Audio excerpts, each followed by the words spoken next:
Welcome back to Be Well Besties, where we explore the science of well-being in ways that feel real, practical, and actually doable.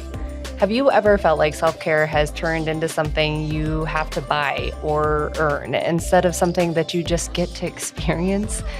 Like everywhere you look, it is candles and skincare and another subscription, but you're still feeling a little overwhelmed and tired, or maybe a lot. You're not alone. So many of us are asking what self-care actually looks like when life is full and our time is limited. Today, we are talking about what it really means to care for ourselves, not through products, but through practices that truly support our nervous system, our identity, and our daily life. Joining us for this conversation is Brittany McCrady. She is our Illinois Director of Clinical Services for Centerstone. Brittany brings both clinical expertise and grounded perspective as we unpack what self-care really is, why the most accessible forms are often the easiest to kind of push to the side, and how we can begin to reconnect with care that is sustainable, restorative, and deeply, deeply human. In this episode, we'll explore what it looks like to detach self-care from spending and how tending to multiple areas of wellness can shift not just how we feel, but actually how we live. We are grateful to be here with you. Let's get in.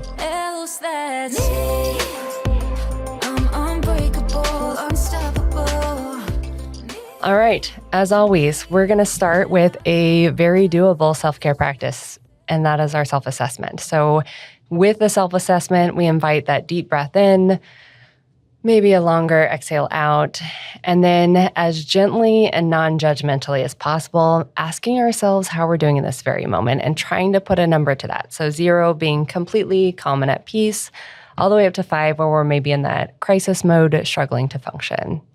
We'd love to see how y'all are doing this morning, today. Whatever time it is. I think I'm probably at a 1, which is pretty close to my baseline. Yeah. Brittany? I'd say I'm approaching a 3, I'd say. Yeah. Today I felt that 3 creeping in. Yeah, that happens for us a lot, right? I am probably like a 0.75 currently. And also, this hopefully is just a reminder that all humans are all over the place and our numbers change moment to moment, day to day, year to year, just depending on what is happening and what we're experiencing and what we're feeling in a given second. But this practice allows us and kind of really is that first step for beginning to assess what we might need when it comes to our self-care and what those next steps might be. Before we launch into all the nitty-gritty, the good stuff about self-care, Brittany, we know you are a Director of Clinical Services for the Illinois side of Centerstone. However, we are far more than just what we do for a living, how we earn paychecks. So one question we love asking guests is, who are you as a human being instead of a human doing? I love that question, first of all. I am a multi-passionate person who loves being outside and wrestling around, being active with my 3 kiddos. And I like to get creative and really love a good nap. Oh, same. Yeah, I love it. Yes. I do not get them nearly as often as I used to, but a good nap can completely change my day. So I love that. Thank you for sharing. Yeah, we really, I think sometimes, especially in our field, but just as humans in general, we get really stuck in all the things that we do and identifying when somebody asks us, hey, tell me about yourself. It's usually our job title, what hobbies we have, which is not necessarily terrible, but it's all the things we do instead of oh, I'm a person who thrives in nature, or I'm a person who just loves to deep dive into a book. And all of that matters too, because it shapes who we are and could be, fun little sneaky fact, clues into what our best self-care practices might be too. I would really love to kind of dive in with this first question, kind of around self-care and what was that first, because our world is so driven on what we're producing and what we're doing and how productive we are. What was that first realization, wake-up call that for you, that self-care was absolutely essential, that it was no longer this negotiable? Yes. So I have to rewind a little bit to my first introduction to what self-care even was. And just, side story already. We love the We are side story. here for the side stories. Well, so my dad worked for an airline. And so we had, like free flights, which was an incredible privilege growing up. And so I'm pretty young, sitting on a plane next to my dad. And I was really questioning and just not understanding the whole, spiel that the flight attendant was giving about put your own mask on before assisting others. And I turned to my dad and I'm like, oh, you would put my mask on first, right? Of course you would. And he's like, no, not at all. Did you hear what they said? But then he did so great at talking me through that and helping me understand it in a different way. And so he said, okay, so what happens, right? What happens if I put yours on and then, or what happens if I put mine on and then you pass out? I can pick you up. I can get you to safety. If you get hurt by flying debris, I can make sure that you're taken care of and give you first aid. But what happens if I put your mask on first and then I pass out? He's like, how are you getting me off this plane? You're going to pick me up. I'm like 10 times your size. And, that helped give me some context at an early age and kind of like, aha moment. But of course, with all lessons, sometimes you just have to learn it the hard way. And that's what it took is getting into college. And I was someone who am someone who is really talented at just taking on a lot of things on my plate. Just go ahead, bring it on. Yes, I can do it. But because you can doesn't mean you always should, I guess, but or that you need to. And so learned that lesson, like I said, the hard way in college when I was just stacking things and not taking care of myself and, living off of bananas and Ensure, basically. And found myself in the emergency room with kidney stones and some different things going on with my health. And that was a really, really big wake-up call. I started making self-care part of, I literally made it part of my learning objectives for my internship. And so that then I had accountability with my clinical supervisor and my university supervisor and other pieces like that. And, I started to notice its integration with our mental health and our physical health and all the pieces of who we are when we're not taking care of ourselves and the outcome and how much we suffer and struggle later when we're not doing those things that are needed. I just fully appreciate it. Thank you for sharing that. And also, like, my brain got stuck in the way that you phrased something. You said, I am really successful, really talented was your language. I'm really talented at taking on a lot of things. And I know that seems like nuance, but it's meaningful. It's not I'm broken because I take on these things. It's the world expects me to take on these things and I actually kind of do it well. And maybe the part that is hard or the growth opportunity is saying no sometimes because same, like I am so talented at taking on all the things and maybe have some growth opportunities in being like, I could take that, but I don't think I'm going to.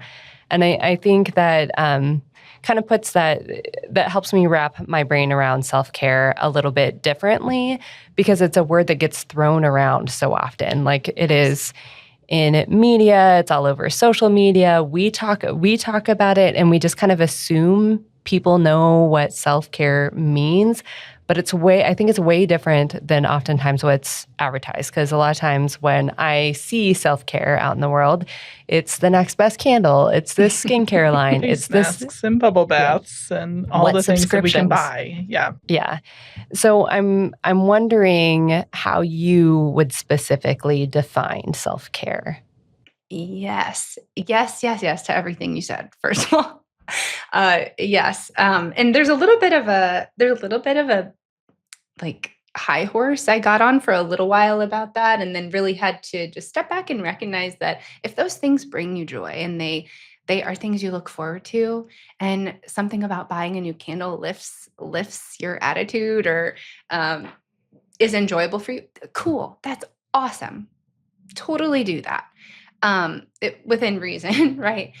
But I would say that a lot of those things that are marketed to us are really fall more in like that pampering type of area, which I would say is not the entirety of self-care. It's more of a little teeny tiny little sliced subcategory of self-care.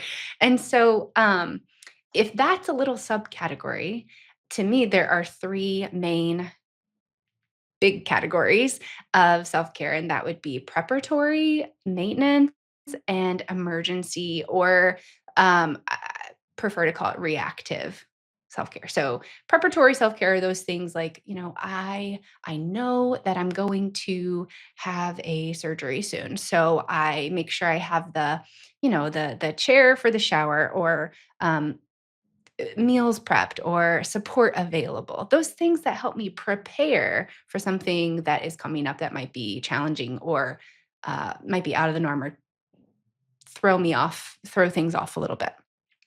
And then maintenance being those things just like maintenance with a car, or maintenance with a house, or maintenance with anything else. Those are the things that you need to take care of yourself so that we can continue on and do the things that we do in life, whether that's caring for your family, or caring for a loved one, or doing your work, doing your job. It takes some things being poured in for us to continue to put that out into the world. And then that emergency or reactive self-care, that's when either life threw you a curveball, something you just didn't expect, or maybe those maintenance things weren't getting done. So just like a car, if I completely just stop getting the oil changed ever, it's going to cause some problems, and then now the lights are blinking in the dash. And so that's sort of how I think of that reactive kind of self-care, is like, ooh, stuff's hit the fan, or things are falling apart, or you're in a 5 with that check-in that we did at the beginning. You're in Yeah. a 5. What do I need to do now in this exact moment to get me grounded and recentered and what I need? I think that language is so helpful. And Shelby, I want to give you a space too. Yeah, I love that you broke it up into the three different categories, because I think that gives us some grace around things. Like, maybe the self-care that I am doing isn't really hitting the mark, but maybe it's because I'm not doing the type of self-care that I need. Maybe I need more of that maintenance self-care instead of the preparatory, or vice versa. So I love that you broke it down like that. Yeah, and I tend to be a person that can kind of be hard on myself when I'm not meeting marks. Like if I've fallen out of routine, thinking about that maintenance care, or when I'm living in a space where all of my self-care is reactive versus proactive or maintained. I think about, you had talked about your college experience. When I was in grad school, it was habitual, like about halfway or close to the end of every semester, I would have this completely like emotional deterioration moment where I had held it together and done just enough caring for myself to maintain. And then it would be the one thing. It would be the friend who didn't call. It would be my partner saying something the wrong way. It would be I made a healthy meal or made a meal for myself and then it fell on the floor. And it would just be like tears and uncontrollable sobbing, or like this level of an intense emotion that did not match the final thing that kind of sent it over the edge, right? And just having those moments and then being like, how I know this happens. Why am I not doing things differently? Why is my maintenance work not working? Like, why am I not? And it then became this moral failing. And what I'm hearing you say, maybe I'm reading it and projecting my own stuff, is that it's not necessarily a moral failing. Sometimes where we are and the kind of self-care that we're gifting ourselves is not quite matching the moment. And that there are different categories that we can delve into when our maintenance isn't working, or when we did all the prep and did all the self-care to plan and it just wasn't enough because the situation is bigger than what we were prepared for. That can absolutely happen and does happen. And for most of us, like I said earlier, we don't often learn the lesson just one time. It comes back, or things aren't what we expected, or maybe you learned some pieces your first year in college that then your second year, things were a little different, or the stressors were different, or the preparation looked different. And if you view self-care as only the pedicures and the bubble baths and the candles, that's going to be really, really hard to do any of the preparatory. I don't know a single candle that has that kind of power to help me prepare for having a C-section and delivering a child. I just don't know. There are physical, there are mental, there are lack of sleep. There are all sorts of things that happen, and a pedicure just doesn't cut it.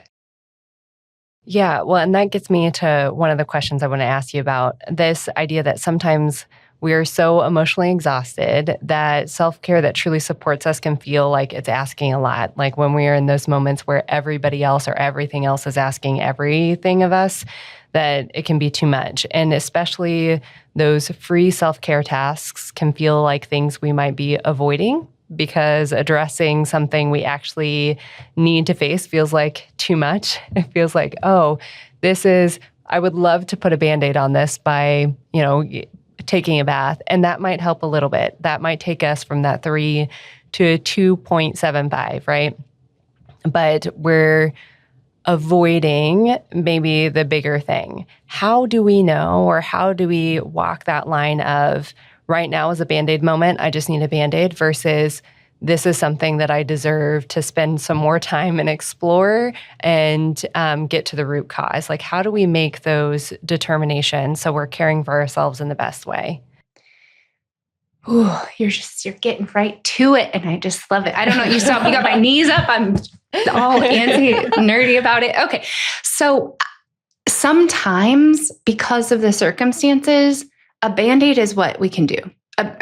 Sometimes that's what is required because of the situation. What gets really tricky was when it's Band-Aid, Band-Aid, Band-Aid, Band-Aid. Right? Mm-hmm. And then all the Band-Aids are just layered up like a 2-year-old and falling off. Yes. And you don't want to take any of them off. Mm-hmm. Mm-hmm. But really what is needed is to take the Band-Aid off, apply some maybe disinfectant or antibiotic, and maybe even wash and scrape the gunk out before we then can have some healing. And the tough part is, again, it's not always going to be the right time or place to do that deep. It's not always going to be the right time or place to do that deep level, next level self-care. As a therapist, I'm cheering people on when we're ready for it. But it does take a certain amount of bandwidth to get us there, and to be in a place of readiness for it. So I think looking at the readiness for it and the impact, you asked about when I have had this experience where self-care is so necessary. And, I talked about college, but of course, again, lesson comes up again once I became a parent. Life really changed when I became a parent. And a lot of things went on the back burner. But when I really looked at the cost of what's the cost of me not taking care of myself, that was really a big moment for me. And so how is it impacting me not to take care of this? How is it impacting my family, how I show up as a parent? And then had to really look at, how does this connect with my values too? Mm-hmm. So, I think there's definitely a deep question there about looking at, it's a tough question, but a deep question to explore and look at, is this avoidance? Is this a Band-Aid because that's all that there's the capacity to do? Or how can I do some of that deeper level self-care? Yeah. Could you, and I think that is so nuanced, and thinking through, it's going to be uniquely different for all of us, I think. I think that is where sometimes that prep work, right, or the preparatory self-care or maintenance self-care can be easy lean-intos. Can you give us some examples of what some preparatory self-care might look like, what each of the categories, what maintenance self-care might look like, and then what that reactionary self-care might look like? Yes, absolutely. So for preparatory, if I know that there's a big change or project happening at work, and I look ahead all the time. And I look ahead at that project. So maybe CARF is coming, or maybe there's a merger. Yep. Or maybe I attended a conference that was out of town and these things are coming up. So when possible, trying to look ahead at that and saying, okay, so when that conference I attended is over, what would it be like to take that next day off of work and plan for PTO that next day? Yeah. What within, before an audit or before a big project, is there something I can do along the way, or a task that I could reassign or delegate or get some extra support on? I'm probably going to say get extra support a million times through here, but is there something else that I could put on hold while I'm attending to this, so I'm not so spread across so many things? So it takes a little bit of that thinking ahead, thinking forward, but trying to look at where can we weave in what's needed before, after, or during the thing that's going to be happening. Yeah. Maintenance would be some of those things that we might take for granted or minimize. Eating nutritiously, drinking enough water. I have my water sitting right here, and I'm probably going to take a few drinks throughout, but please do. Eating nutritionally, drinking enough water, getting enough sleep. Those are some of the basics, but it's also, I think, about maintaining relationships and connections to people who are important in your life. Are you in a job or a role that is supportive for you for your growth, or a place that work that you find meaningful and is fulfilling in a different way? And then the emergency reactive thing. I think I probably don't have to give quite as many examples because we're a little more used to that, but I think that also comes with a range. So it could be, I'm at a 5 right now. I need to step outside. I need to step outside and have 5 minutes to myself with some quiet and meditation and do some mindfulness. Or it might be, I need someone to come over and sit with me for tonight. So kind of depending on how intense the situation is, or what degree of, what level is going on there, might depend on what you need. But again, it might look like grounding, it might look like breath work, it might look like meditation, but in the moment to kind of get you back centered, or it might look like asking for support.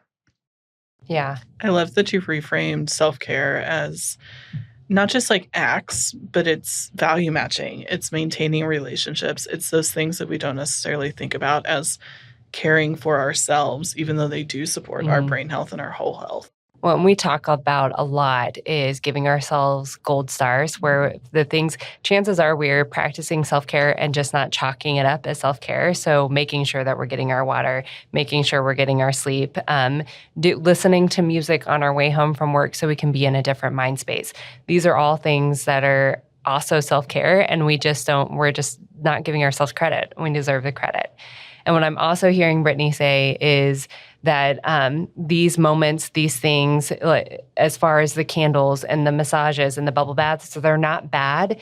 Keep doing those. And there are also other things that we can do intentionally that add to the plate that don't necessarily have to feel like to-do tasks, but that can be both, premeditated. So we're preparing that can be our maintenance things that we can lean into without having to think as much, and then having our go-tos when we are in that reactionary crisis, high stress rating as well. And what we have for our besties in our follow-up episode here in our practice is exactly that, a practice that you can take with you at any time. It can be used for both maintenance as well as reaction in those high intense moments. And so for that follow-up practice, which will be cyclical sighing, please join us for the next Be Well moment episode, where we'll walk through that practice step by step and see if it's a good fit for you. Thank you so much, and we'll see you next time, besties. Else that's